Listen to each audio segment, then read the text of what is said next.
मोहम्मद नवाज शरीफ के दामाद और मरियम नवाज के शौहर कैप्टन रिटायर्ड मोहम्मद सफदर को कराची के होटल से गिरफ्तार कर लिया गया। मरियम नवाज ने सोशल मीडिया पर पैगाम में कहा, पुलिस ने होटल में उनके कमरे का दरवाजा तोड़ा और कैप्टन रिटायर्ड सफदर को गिरफ्तार कर लिया।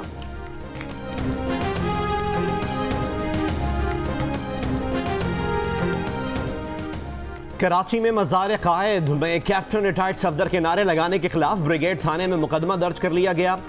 मज़ार कायद तक़द्दुस पामाली के मुकदमे में मरियम सफदर और नवाज शरीफ के दामाद कैप्टन रिटायर्ड सफदर समेत 200 नामालूम अफराद नामजद हैं। मुकदमे में जान से मारने की धमकी, मज़ार कायद एक्ट की खिलाफ वर्जी और सरकारी इमलाक को नुकसान पहुँचाने की दफात शामिल। रहनुमा नून लीग मरियम नवाज की मज़ार कायद पर हाजिरी के मौके पर कैप्टन रिटायर्ड सफदर ने वोट को इज्जत दो और मादर मिल्लत जिंदाबाद के नारे लगवाए थे। मज़ार की इंतजामिया और PTI ओहदेदारों ने मज़ार की बेहुरमती पर मुकदमा दायर करने की दरख्वास्त की थी।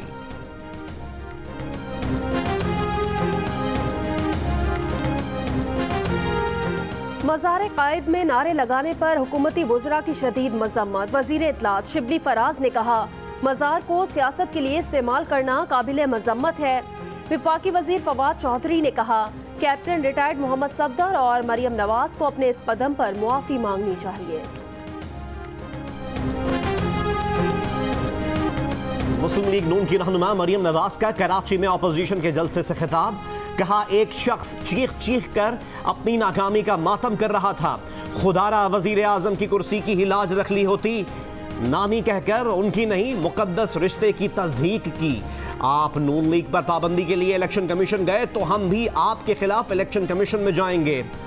मरियम नवाज ने खबरदार कर दिया। कहा, माजी में आपने जो इदारे के खिलाफ बातें की हैं वो भी सबके सामने हैं। मुस्लिम लीग नून आवाम की जमात है। डरपोक आदमी, तुम फौज को आलूदा करते हो, फौज को अपनी नालायकी छुपाने के लिए इस्तेमाल करते हो। क्या फौज इमरान खान की है? क्या तहरीक इंसाफ की है? पाकिस्तान की फौज हमारी है, नवाज शरीफ की है, हम सब की है। तुम कहते हो जलसे और तहरीकों से हुकूमत नहीं जाती, ये भी हो जाएगा। ये तहरीक तब तक चलेगी जब तक वोट को इज्जत नहीं मिलेगी। जो बुज़दिल है वो हट जाए, जो शेर है वो डट जाए।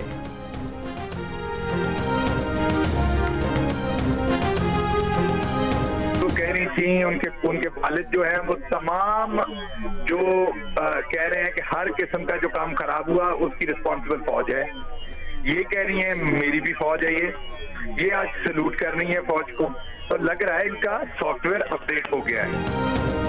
मुअव्विन ख़ुसूसी शहबाज गिल ने कहा, मरियम नवाज की सारी तकरीर इमरान खान के बारे में थी। उन्होंने खोखली तकरीर की, नानी का रिश्ता बताया, लेकिन ये नहीं बताया कि वालिद ने लूट मार से जो पैसा जोड़ा उसकी रसीदें कहाँ हैं। ये नहीं बताया कि जाली खत सुप्रीम कोर्ट में क्यों जमा कराया। मरियम ने कहा, ये उनकी भी फौज है। लग रहा है कि उनका सॉफ्टवेयर अपडेट हो गया है। अब ये दोबारा पाँव पकड़कर NRO लेने की कोशिश कर रहे हैं। बिलावल बच्चा है, उन पर क्या बात करें। उनको क्या पता कि अंडे दर्जन में और टमाटर किलो में मिलते हैं। मुशीर बराए एहतसाब और दाखिला शहजाद अकबर का मरियम नवाज की तकरीर पर रद्द अमल। कराची को अलग करने की साजिश पक रही है। बिलावल भुट्टो जरदारी का कराची में जलसे से खिताब। कहा, इमरान खान ने कराची को धोखा दिया।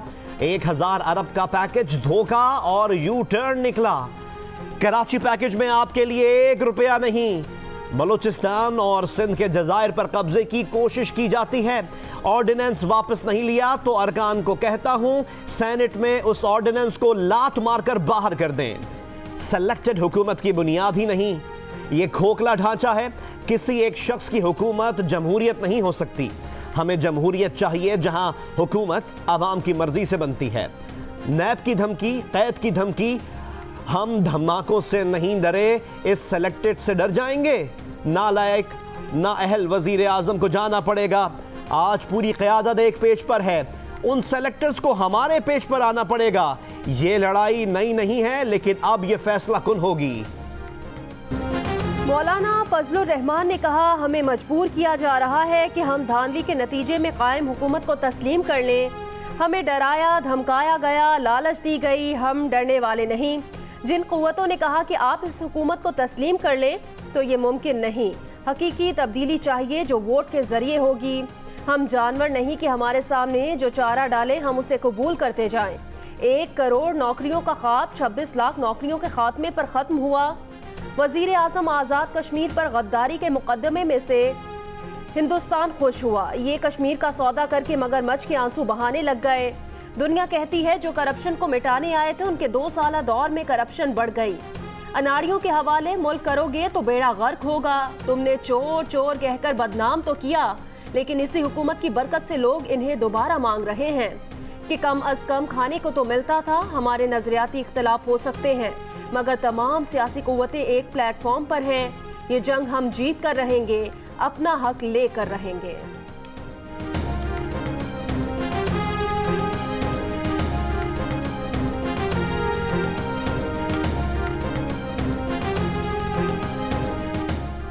रहनुमा तहरीक इंसाफ खुर्रम शेर जमान ने कहा कि कराची वालों ने शोबदाबाजों को एक बार फिर रद्द कर दिया। बेरोजगारों के टोले को कराची वाले सुनने नहीं आए। पीडीएम के सरबराह अली बाबा से 40 चोरों ने एक बार फिर हाथ कर दिया। मौलाना को दूसरे जलसे में भी खाली कुर्सियों से खिताब करना पड़ा।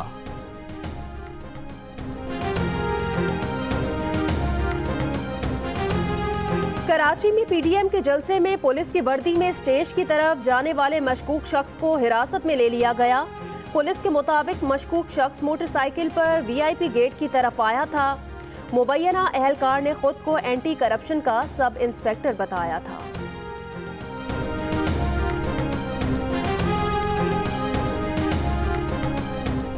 पख्तूनख्वा मिल्ली अवामी पार्टी के महमूद अचकजई ने कहा, हम खुद मुख्तारी की बात करते हैं तो हम पर गद्दारी के इल्जामात लगते हैं। एएनपी के रहनुमा अमीर हैदर होती ने कहा कि आपका धरना इलेक्टेड हुकूमत के खिलाफ था, हमारी तहरीक सेलेक्टेड हुकूमत के खिलाफ है। आपका धरना सर्कस था, हमारी जद्दोजहद एक सियासी तहरीक है। बलोचिस्तान नेशनल पार्टी के रहनुमा अख्तर मेंगल ने कहा कि हमें गद्दार कहा जाता है तो हमें अपनी वफादारी का यकीन होता है। प्रोफेसर साजिद मीर बोले, जिस पेज पर ये इकट्ठे हैं वो पीडीएम की ताकत से उलट दिया जाएगा। जलसे से शाहवैस नूरानी, नेशनल पार्टी बलोचिस्तान के रहनुमा अब्दुल मालिक और दीगर रहनुमाओं ने भी खिताब किया।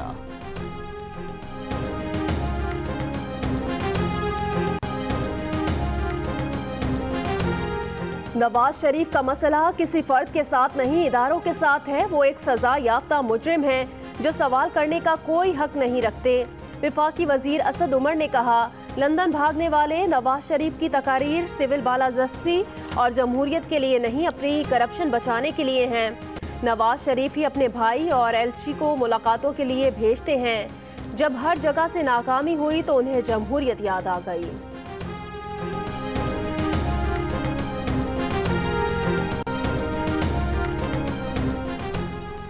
वजीर दाखिला एजाज शाह का कहना है कि नवाज शरीफ का बयानिया पाकिस्तान मुखालिफ है। वो वजीर आजम से कहेंगे कि इस पर कानून के मुताबिक कार्रवाई करें।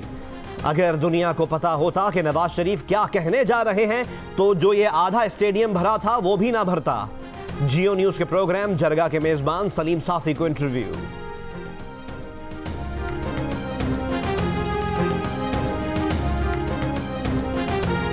नवाज शरीफ को वापस लाने के लिए भरपूर सिफारती ताल्लुकात इस्तेमाल किए जाएंगे। हुकूमत पूरा जोर लगाएगी कि मुल्क दुश्मन नवाज शरीफ को वतन वापस लाया जाए। विफाकी वजीर गुलाम सरवर खान की टेक्सिला में गुफ्तगू, कहा नवाज शरीफ पर और भी मुकदमात दर्ज किए जाएंगे। नवाज शरीफ के साथ उनकी औलाद को भी वतन वापस लाएंगे। अगर नवाज शरीफ की जबान बंद ना हुई तो खींचनी पड़ेगी। वफाकी दारुल हुकूमत में लेडी हेल्थ वर्कर्स का एहतजाज छठे रोज में दाखिल। हुकूमती टीमों से मुज़ाकरात के मुतादिद अदवार के बावजूद मुतालबात ना माने जाने के सबब लेडी हेल्थ वर्कर्स ने आज पार्लियामेंट तक मार्च का ऐलान कर दिया।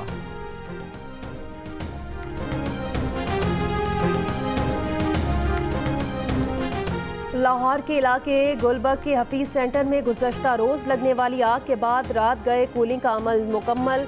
मोबाइल फोन और कंप्यूटर मार्केट में आग से करोड़ों का नुकसान। इमारत तबाहाली का मंजर पेश करने लगी।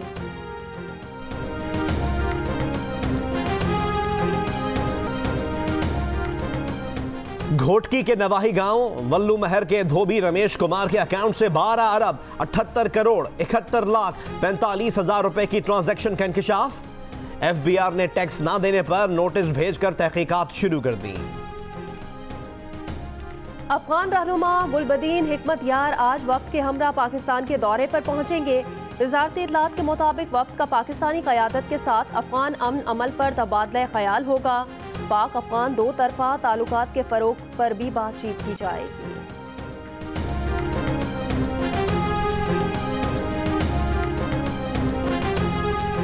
जियो और जंग ग्रुप के editor in chief Mir Shakilur Rahman 220 रोज से कैद में। मीर शकीलुर रहमान की गिरफ्तारी रोजनामा जंग, द न्यूज और जियो टीवी बंद करने की कोशिशों के खिलाफ मुख्तलिफ शहरों में एहतजाज का सिलसिला जारी। लाहौर में सीजन का पहला पोलो कप टीम आर ने जीत लिया। टीम आर ने सनसनीखेज फाइनल के आखिरी लम्हात में डायमंड्स के खिलाफ 1 गोल से कामयाबी हासिल की।